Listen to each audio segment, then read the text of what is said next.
Ce programme vous est présenté en partenariat avec la Mutuelle Saint-Martin, la santé partagée.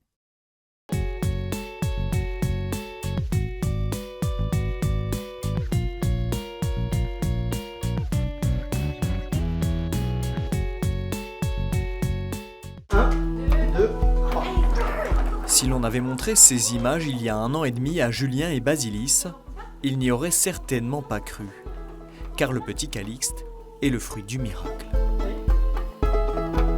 Pour comprendre cette histoire, il faut revenir quelques années en arrière. Le couple est marié depuis 3 ans et le bébé n'arrive pas. Ils décident alors de faire des tests. Des examens qui effectivement montraient qu'il y avait quelque chose qui rendait compliqué le fait de pouvoir avoir des enfants facilement. Ouais, c'était pas impossible, mais Ouais, c'était très compliqué. C'était très compliqué. 1% de chance d'avoir un enfant naturellement. C'est toutes les radios qu'on nous demande de faire tous les 2 jours pendant la période de stimulation. Les médecins dirigent tout de suite le couple vers la procréation médicalement assistée, et plus précisément une IAC, insémination artificielle, avec le sperme du conjoint. Les tests sont excellents, alors pour eux c'est sûr, le bébé est au bout du chemin. Et le premier parcours de PMA, moi j'ai été hyper enthousiaste parce que ça pouvait que marcher. Donc, et le résultat serait là. Donc quand la sentence est tombée et qu'il a fallu faire face à l'échec, là ça a été très dur. Une deuxième tentative se solde par un nouvel échec. Basilis est alors effondré. Je suis épuisée physiquement parce que le traitement est quand même très lourd et aussi psychologiquement. Et je dis à Julien, je me souviens c'était fin février et je dis stop, on arrête. Et c'est même pas, on nous dit vous pouvez pas, on prend la décision de ne pas avoir d'enfant. Et mais c'était un peu, j'étais pas très bien parce que je me suis dit on arrête, mais ça veut dire pas d'enfants, on renonce à notre vie de famille avec des enfants, qu'est-ce que je vais faire de ma vie, je pourrais jamais vivre une grossesse et sentir mon enfant bouger en moi, je renonçais à tout ça, je resterais une coquille vide. Leur décision de laisser de côté la PMA les ébranle aussi au niveau social. Pour eux, c'est un autre renoncement. Aujourd'hui, si ce n'est pas votre choix, hein, si ce n'est pas votre décision, vous n'avez pas d'enfant, et voilà, vous êtes finalement une espèce un peu anormale, quoi. On se sent vraiment à l'écart. Je ne dis pas que les gens ne sont pas gentils ou ni bienveillants, hein, pas du tout. Hein, mais c'était aussi faire vraiment le deuil de tout ça. Entre guillemets, faire le deuil de la normalité d'une vie. Ces blessures ouvrent malgré tout un nouveau chemin pour le couple. En fait, une nouvelle réflexion sur les problématiques éthiques liées à la PMA qui consolide leur choix. On était quand même pas très à l'aise avec tout ça, quoi. C'est-à-dire que quand on nous dit effectivement on va avoir des embryons, on va les congeler. Mais après, donc on a eu ce chemin de deuil qui restait compliqué. Hein. C'était pas une étape et après on est passé à autre chose. Mais mine de rien, ça nous a permis, même si on avait mal, on souffrait, on s'est retrouvés tous les deux quand même. Et on avait pu, c'est le tiers qui était quand même l'équipe médicale avec voilà, le fait qu'on se retrouve à deux, on dit bah oui, voilà, on est dans cette vie-là qui est la nôtre.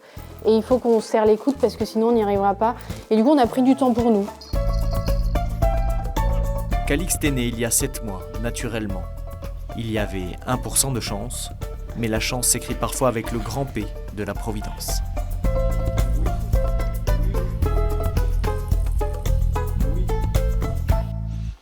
Il est l'heure d'aller dormir.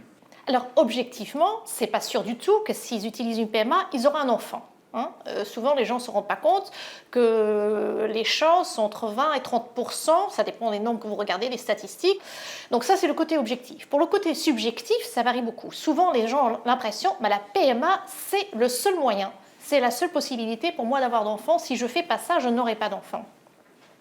Alors, c'est un grand challenge, un grand défi pour le couple de dire oui, nous sommes soudés dans cette décision de renoncer à la PMA, de ne pas avoir un enfant à tout prix, mais ça peut être très très dur. Parce que qu'est-ce que ça veut dire ? Pas d'enfant.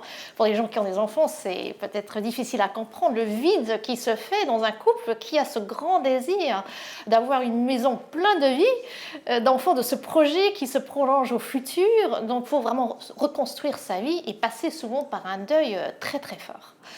Déjà, comment bien vivre un deuil en soi ? C'est déjà se permettre de faire un deuil. C'est déjà de dire, voilà, c'est une vraie souffrance, c'est un vrai renoncement qu'on doit traverser. On ne va pas pouvoir dire, bah, tant pis, on vivra comme ça. Non, ce sera difficile, ce sera dur. En même temps, il faut essayer de s'entourer par des personnes qui vous renforceront dans votre décision, qui comprennent votre souffrance, compatissent et en même temps vous disent que vous avez raison dans votre choix. Parce qu'il y aura des pressions. Il y aura des pressions par les médecins qui ne comprennent pas pourquoi nous vous choisissez par ce chemin, qui est tout à fait normal. Il y a la famille qui ne comprendra pas non plus. Donc, de nouveau, chaque jour, il faut faire cette décision. Voilà, je fais une décision de vie. Mais je pense que le plus qu'on creuse, le plus on se rend compte à quel point la PMA va contre la dignité humaine, le mieux on pourra après vivre avec le fait que oui, on a dit non. Et devant Dieu, devant nous, devant les hommes, devant nos enfants potentiels. Parce que, écoutez, c'est quelque chose d'extraordinaire de dire, même nous qui n'avons pas d'enfants, nous pouvons faire une décision en tant que parents potentiels. Nous disons que nous ne voulons pas un enfant à tout prix. C'est pour ça, en tant que parents, nous décidons contre PMA. Et si on le fait de manière tellement consciente, je pense qu'on aura beaucoup moins de regrets que d'autres couples qui n'ont pas fait ce cheminement-là.